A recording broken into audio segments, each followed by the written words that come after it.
പിടികൊണ്ട പന്നിയെ പോലെ. ഇന്നിവിടെ എന്തെങ്കിലുമൊക്കെ നടക്കും. അമ്മയില്ലേ? ആ, അമ്മ അകത്തുണ്ട്. അച്ഛനോ? അച്ഛൻ പുറത്ത് പോയിരിക്കുക. ഏട്ടന്റെ ഭാര്യയില്ലേ അത്? നീ എന്താ ഇങ്ങനെ ഓരോരുത്തരുടെ കാര്യം ചോദിക്കുന്നത്? എന്താ പ്രശ്നം? പ്രശ്നം ഞാനിപ്പോ തീർത്തു തരാം. ഏട്ടനെങ്ങും പോയിക്കളല്ലേ. അമ്മേ,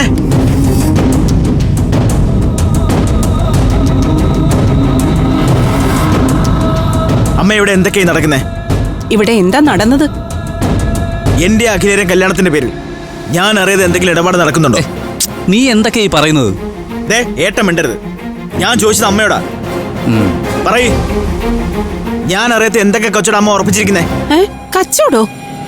എടമോനെ, നിനക്ക് എന്താ പറ്റിയേ? എന്താണ് ഈ സ്വർണത്തിന്റെ ഇടപാട്? സ്വർണ്ണോ? അതെ, അഭിനയൊന്നും വേണ്ട. ഞങ്ങളുടെ കല്യാണമായിട്ട് ബന്ധപ്പെട്ട് അമൃതേച്ചിയും അമ്മയും തമ്മിൽ എന്തൊക്കെ ഇടപാടുകളാ തീരുമാനിച്ചിരിക്കുന്നേ? അറിയില്ല, കേട്ടില്ല, പറഞ്ഞില്ല എന്നുള്ള ഒഴിവ് കഴിവൊന്നും വേണ്ട. ഞങ്ങൾ ആരും അറിയാതെ അമ്മ അമൃതേച്ചിയുമായിട്ടൊരു ഡീൽ ഉണ്ടാക്കിയിട്ടുണ്ട്. അതെന്താണെന്ന് എനിക്കറിയണം. അമ്മയോടാ ഞാൻ ഈ ചോദിക്കണേ, എന്താ സംഭവിച്ചെന്ന്. അമ്മ പറയില്ല. അമ്മയ്ക്ക് പറയാൻ പറ്റില്ല. പണ്ട് കലാവതി ആന്റിയുടെ കൂടെ കൂടി എന്റെ അമ്മയെ പറ്റിച്ച് സമ്പാദിച്ച ഒരു 60 പവൻ സ്വർണത്തിന്റെ കണക്കുണ്ട്. ആ കണക്ക് തീരാതെ അഖിലയെ മണവാട്ടിയായിട്ട് ഇവിടെ കയറി വരാൻ സമ്മതിക്കില്ല എന്നുള്ളതേ എന്റെ തീരുമാന. വേറെ വഴിയില്ലാത്തതുകൊണ്ട് അമ്മ അതങ്ങ് സമ്മതിക്കുകയും ചെയ്തു. കാര്യങ്ങൾ അമൃതയോട് സംസാരിച്ചു. അനിയത്തിയുടെ സന്തോഷത്തിനായി മരിക്കാൻ പോലും തയ്യാറായി നടക്കുന്ന അമൃത അമ്മയുടെ കണ്ടീഷൻസ് കണ്ണുപൂട്ടി അങ്ങ് സമ്മതിച്ചു. ഇനി എന്താ നിനക്ക് അറിയണ്ടേ? അത് പറയാം. അതിനു മുമ്പ് അമ്മ പറയട്ടെ, ഏട്ടത്തി പറഞ്ഞൊക്കെ സത്യമാണോ എന്ന്. അമ്മയോടാ ഞാൻ ഈ ചോദിക്കണേ. സത്യോ? ഏട്ടത്തിക്ക് ഇത് അറിയായിരുന്നു എന്ന് എനിക്ക് മനസ്സിലായി. ഏട്ടനോ? എനിക്കറിയാവുന്നതൊക്കെ സുമേഷിനും അറിയാം. ഞങ്ങൾ തമ്മിൽ രഹസ്യമൊന്നുമില്ല. അച്ഛന്? അച്ഛനറിയില്ല. അച്ഛനറിഞ്ഞ സമ്മതിക്കില്ല. ശരി, അപ്പൊ സ്വർണത്തിന്റെ പേരിൽ നിങ്ങൾ 3 പേര് നടത്തിയ പ്ലാൻസ് എല്ലാം പൊളിഞ്ഞു എന്ന് കൂടി അറിഞ്ഞോളൂ. നിങ്ങൾ സ്വർണം ചോദിച്ച കാര്യം അഖില അറിഞ്ഞു. അവൾ ഈ കല്യാണത്തിൽ നിന്ന് ഒഴിഞ്ഞു. തൃപ്തിയായല്ലോ എല്ലാവർക്കും?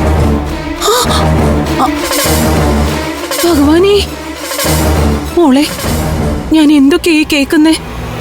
അവൻ പറയുന്നൊക്കെ സത്യമാണോ? സത്യമാണെങ്കിൽ നമ്മുടെ സകല പദ്ധതികളും ചീറ്റി. ഈശ്വരാ, ആ 60 പവൻ അവളുടെ കയ്യിൽ നിന്ന് വാങ്ങി ദിവ്യയ്ക്ക് കൊടുത്തു കഴിഞ്ഞിട്ടുള്ള എന്തൊക്കെ കാര്യങ്ങൾ ഞാൻ സ്വപ്നം കണ്ടതാ. ആ സ്വപ്നമൊക്കെ സ്വപ്നമായിട്ട് തന്നെ ഇരിക്കത്തുള്ളൂ സുമേഷേ. പിന്നെ അമ്മയോട് ഇത്രയും കാലം ഞാൻ സഹിച്ചു, ക്ഷമിച്ചു. ഇനി അതുണ്ടാവില്ല. അമൃതയുടെയോ അഖിലയുടെയോ കാല് പിടിച്ചിട്ടാണെങ്കിലും ഈ കല്യാണം നടന്നിരിക്കണം. എന്റെ സ്വർണ്ണം എനിക്ക് കിട്ടിയിരിക്കണം. ഇല്ലെങ്കിൽ ഇതുവരെ സംസാരിച്ചതുപോലെ ആയിരിക്കില്ല ഇനി ഞാൻ സംസാരിക്കുക.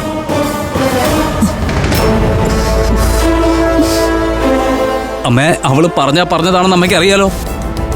എന്തെങ്കിലും ഒരു വഴി കണ്ടുപിടിച്ച് പ്രശ്നം തീർക്കാൻ നോക്ക്. ഈശ്വര,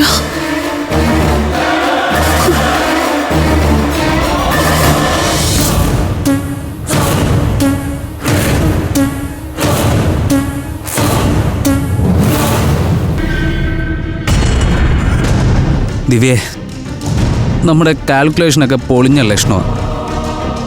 കല്യാണം മുടങ്ങിയ എന്ത് ചെയ്യും? എനിക്ക് ആകാശ് പറഞ്ഞതിൽ അത്ര വിശ്വാസമില്ല സുമേഷേ.